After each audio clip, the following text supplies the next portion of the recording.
देखुचंती Vinayak news. All Odisha reporter association जिला स्तरीय कार्यकारिणी बैठक अनुष्ठित। कंधमाल जिला टिकावाली स्थित मां भैरवी कल्याण मंडपठारे all Odisha reporter association Kandhamal जिला सभापति विमल कुमार नायकों अध्यक्षतार कंधमाल जिला कार्यकारिणी बैठक अनुष्ठित हो जाइछि। एही अवसर में विभिन्न ब्लॉक रु आसिथिबा ब्लॉक प्रतिनिधि माननकु संघ तरफ सांबादिक परिचय पत्र प्रदान कर जाइथिला।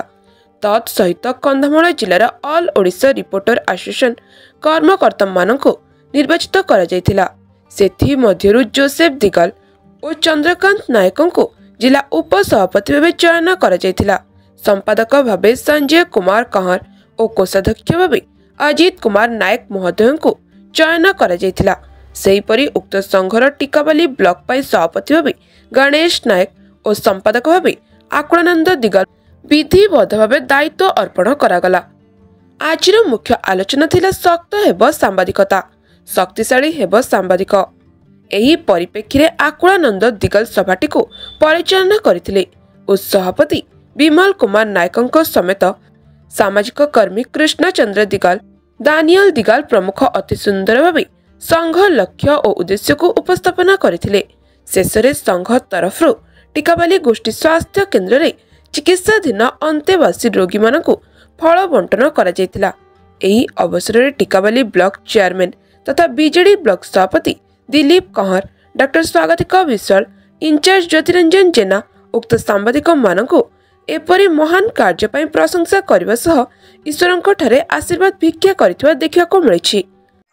माने ऑल ओडिशा रिपोर्टर एसोसिएशन रो कार्यकारिणी बैठक रे कोन कोन आपण कले के विषय मन हो विमल कुमार नायक।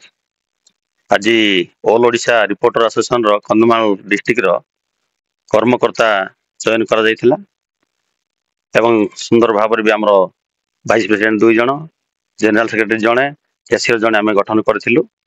आ ए एसोसिएशन हम मानक पई एक निश्चित भाव सांबादिक मान एक प्रेरणादायी एसोसिएशन। आम मानकर प्रिय राज्य सभापति डॉक्टर सुधांशेखर राउत तांकर मार्गदर्शन रे आम माने एही एसोसिएशन को चलाउछु आ चलेबु, संगठन करिबु एवं सांबादिक मानकर सुरक्षा पई आ तांकर स्वार्थ पई आमे कार्य करिबु। आजिर कार्यक्रम विषय आपण कोन करबे?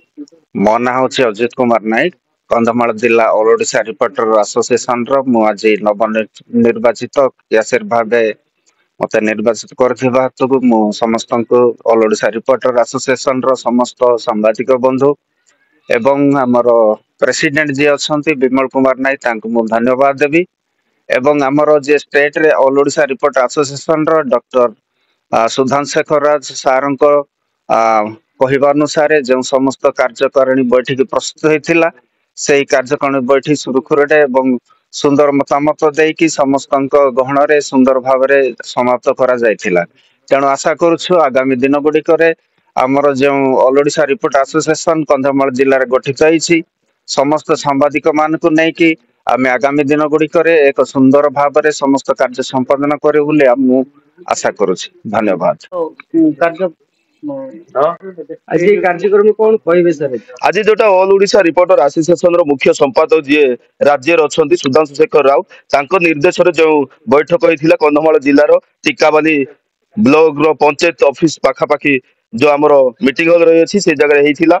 आ तांको निर्देश क्रमे 2 जण संपादक मानन को बछा जाइथिला एवं जण कोषाध्यक्ष को एवं आ जने सेक्रेटरी को से मझिरे 4 जण को राज्य संपादक निर्देश रे जोड़ा आज चयन होइछि। मु होउछि वाइस संपादक हिसाब से मत मनोनीत करिथिबारु एवं हमर आ 3टी पोजीशन जो मान अछंती प्राय बहुत लोग जमा हेइथिले से 3टा पोजीशन को सुधांशु शेखर राउतंग अनुमति अनुसार आज संपादन करा जाय अछि। सेथि पई आ आगामी दिन रे एही संघ कंधमाल जिल्ला रे एवं सारा राज्य रे एक प्रेरणादायक संघ हम कही आम आशा करूँ। जोड़ा पूर्व संघ मान थिले से माने केवल निजर बहादुरी नेउथिले एवं निज फायदा पाई करुथिले किंतु आज जो सुधांशु शेखर जोड़ा ऑल ओडिशा रिपोर्टर एसोसिएशन संघ करिसथि जोड़ा में देखिया पाई पाउथिले शक्त हेबो सांबादिकता एवं शक्तिशाली हेबो सांबादिक। आ जो पोजिशन आम आज पाई अछु निर्देश जोड़ा करियछु एडा आगामी दिन में निश्चय यह कंधमाल एक दृष्टांत हम। धन्यवाद। Bureau report Vinayak news channel T भल लगुले लाइक कमेंट सब्सक्राइब और शेयर करने को जेपरि न भूलंती।